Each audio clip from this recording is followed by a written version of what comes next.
हम करिश्मा भारती आप लोगन के बीच में बड़ा ही सुंदर बाबा साहब के गीत रखे जात रहल बानी। अगर अच्छा लगे तो लाइक शेयर सब्सक्राइब कर जाई।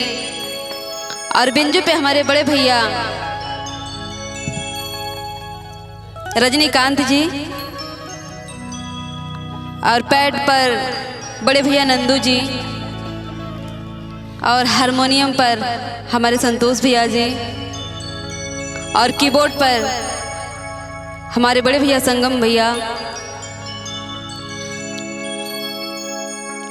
तो वहीं आप लोगों के बीच में गाना रखे जात बानी। कैसे बा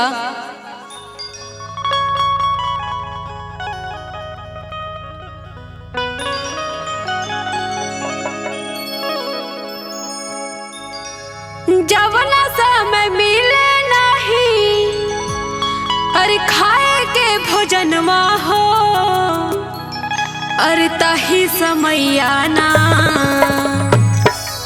जवना समय मिले नहीं खाए के भोजनमा हो ताही समैया ना भीम जी लिखल संविधानवा हो ताही समैया ना भीम जी लिखल संविधानवा हो ताही समैया ना जवना समय मिले नहीं खाए के भोजनवा हो ताही समैया ना जवना समय मिले नहीं खाए के भोजनवा हो ताही समैया ना भीम जी लिखल संविधानवा हो ताही समैया ना भीम जी लिखल संविधानवा हो ताही समैया ना।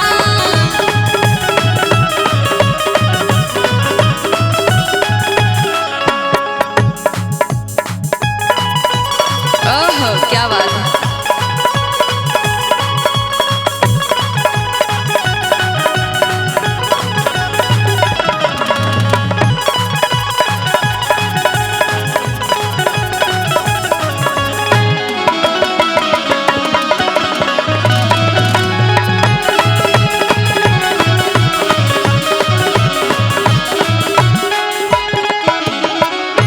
पढ़े लिखे के नाही रहे अधिकार हो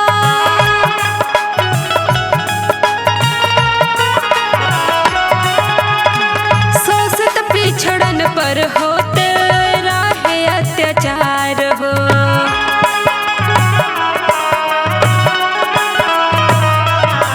हाँ पढ़े लिखे के नाही रहे अधिकार हो शोषित पिछड़न पर होते रहे अत्याचार हो मिल नाही कपड़ा के होके ढाके के बदनवा हो ताही समैया ना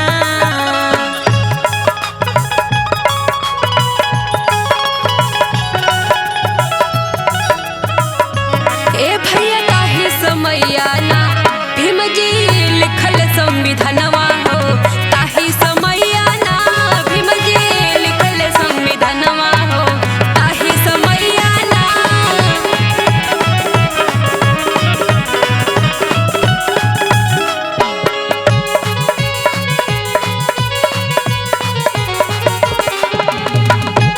जय भीम।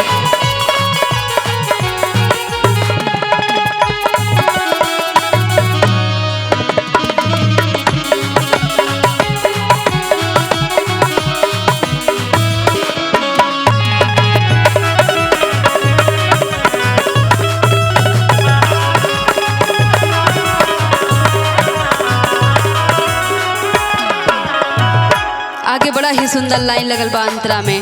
कैसे बा देखी अत्याचार